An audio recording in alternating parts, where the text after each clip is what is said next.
Et nous retrouvons avec plaisir Cadmerade sur grand écran. Mais cette fois, il ne s'agit pas d'une comédie. Le film La Mélodie, en salle mercredi prochain, de Rachid Ami, raconte l'histoire d'un violoniste un peu désabusé dont la carrière piétine, qui va échouer dans un collège et qui va tenter d'initier à son instrument des enfants parfois un peu rétifs. Son souhait, parvenir par la musique à donner aux jeunes l'envie de se dépasser. L'acteur a quant à lui relevé le défi d'être crédible en violoniste émérite. Cadmerade, en toutes lettres, par Alexia Gaillard.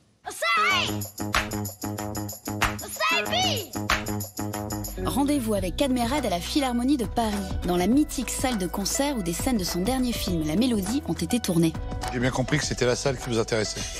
Et si je me mets là, c'est pas mieux? Est-ce que tu vas pas mieux à la salle, là? Un Cadmerade en pleine forme.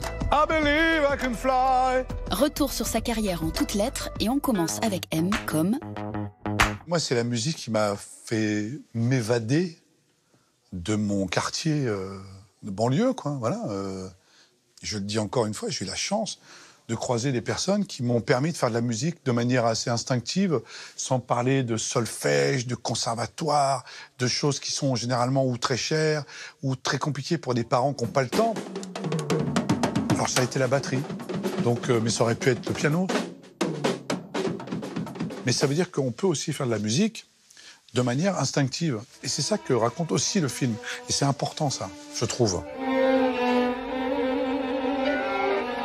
J'utilise pas assez d'archers et vous n'êtes pas assez ensemble. Okay. On recommence. J'étais ce qu'on appelle un cancre sympathique. C'est-à-dire que les profs mettaient en appréciation bien quand il est là.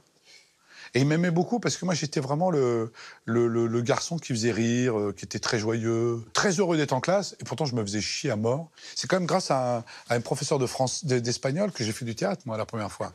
Et oui, Madame Rosas, prof d'espagnol, adorait le théâtre. Elle nous a fait tout de suite faire des pièces de Federico García Lorca, qui s'appelait Don Perliplin. Don Perliplin se quiere casar conmigo, ¿qué hago? Buenísimas tardes. Et après, je ne sais plus, je jouais un petit vieux qui voulait absolument se marier avec une jeune fille, comme c'était beaucoup à l'époque, dans les pièces de Federico García Lorca. Et c'est comme ça que, grâce à l'école, j'ai eu un public, j'ai eu une scène. Donc après, la sensation que vous avez quand vous faites pour la première fois du théâtre et que vous voyez des gens rigoler devant vous, bah après, vous dites, ça y est, quoi. Je sais où je veux aller maintenant. Donc, j'étais un élève qui, finalement, remercie l'école, même si j'ai pas appris grand-chose. Ce qui était longtemps mon idole, c'était Jerry Lewis, moi.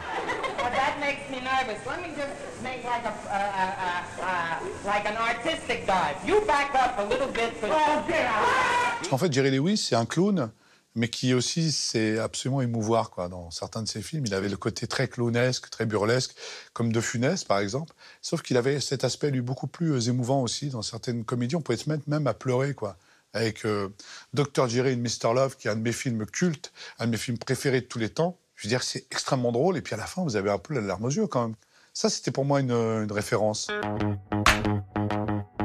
Mais est-ce que sinon vous connaissez la musique classique? Wolfgang Amadeus Beethoven, il a fait le truc là. Céline Dion. Céline Dion. Mais t'es imbécile. J'adore parce que c'est des vrais, qui sont issus vraiment de l'endroit dans lequel on a tourné. Quand Rachid les a choisis, voilà, il les a choisis vraiment en fonction des personnages qu'il avait dans sa tête et jusqu'à celui qui allait devenir un peu plus doué que les autres, Arnold, qui est joué par René Lee, qui aussi, dans son apprentissage de violon, était déjà plus doué que les autres. C'est-à-dire que, tout d'un coup, c'est comme si le film était l'histoire du film, en vérité. Mais ils sont absolument géniaux, ces enfants. Allez, on se remet en place, de manière un peu plus pacifique, s'il vous plaît. Non, mais ils sont incapables de se concentrer pendant 30 secondes. Stop, s'il vous plaît. Parfois, ça partait en couille. Parfois, on était obligé d'arrêter le tournage. Parfois, Rachid a dû, même en punissant certains, leur disant « tu viens pas demain ».